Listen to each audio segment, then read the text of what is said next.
Et si vous pouviez ressentir une envie sans pour autant y céder? Et si désirer quelque chose ne signifiait pas forcément être d'accord avec elle, ni devoir passer à l'action? Parce qu'au fond, on a souvent appris à croire que ressentir une envie, c'est déjà un peu accepté. Comme si le simple fait de désirer nous engageait. Et pourtant, ça n'est pas le cas. Aujourd'hui, on va explorer ensemble une nuance essentielle. Désirer, ça n'est pas valider. Alors déjà, prenons un instant pour poser les bases. Le désir, c'est une impulsion.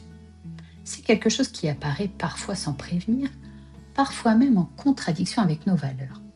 Et justement, c'est là que la confusion commence. On pense souvent que si on a une envie, c'est qu'elle a du sens, qu'elle mérite d'être suivie, qu'elle dit quelque chose de vrai sur nous. Mais en réalité, le désir est simplement une information. Il nous traverse comme une pensée, comme une émotion. Et surtout, il ne nous oblige à rien. Autrement dit, vous pouvez ressentir une envie sans être en accord avec elle. Vous pouvez observer un désir sans le transformer en action. Et entre les deux, il existe un espace précieux, celui de votre liberté. Pour rendre cela plus concret, regardons ensemble quelques situations du quotidien. Par exemple, vous pouvez avoir envie d'envoyer un message à quelqu'un qui ne vous fait pas de bien. L'envie est là, presque automatique. Mais en y réfléchissant un peu, vous savez que ce n'est pas ce dont vous avez vraiment besoin. Et dans ce moment-là, vous avez le choix. De la même manière, vous pouvez désirer abandonner un projet dès que cela devient inconfortable. Parce que votre esprit cherche la facilité, le soulagement immédiat. Mais au fond de vous, vous n'êtes pas d'accord avec cette décision.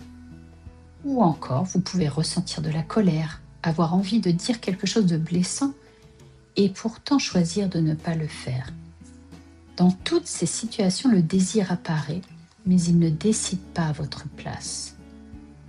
Alors, comment faire concrètement pour ne pas confondre envie et accord? D'abord, commencez par observer vos désirs sans les juger. Ils ne définissent pas qui vous êtes, ils sont simplement des signaux.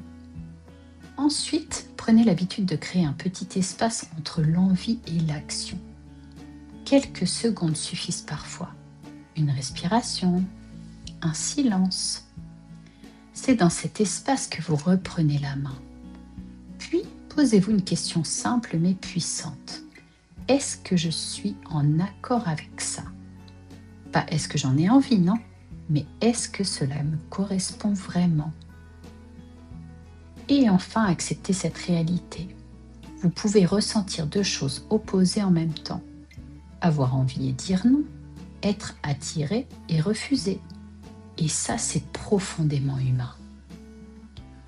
Pour intégrer tout cela, je vous propose un exercice simple à faire aujourd'hui. Dans votre journée, soyez attentif à une envie spontanée. Pas quelque chose de trop important, juste une petite impulsion du quotidien. Quand elle apparaît, ne réagissez pas tout de suite. Prenez un instant, observez-la, nommez-la intérieurement. Puis posez-vous cette question. Est-ce que je choisis d'y répondre ou pas? Et surtout, prenez votre décision en conscience et pas par automatisme. Finalement, désirer, c'est humain, mais choisir, c'est puissant. Vous n'êtes pas vos envies, vous êtes la personne qui décide de ce qu'elle en fait. Alors la prochaine fois qu'un désir se présente à vous, rappelez-vous que vous avez toujours un espace, un choix, une direction. Et c'est là que réside votre liberté. Merci d'avoir écouté cet épisode. Pensez à le partager à des personnes qui pourraient être intéressées et ajoutez un pouce bleu pour m'encourager. À très bientôt pour un nouvel épisode. D'ici là, pas à pas, laissez-vous inspirer par le changement.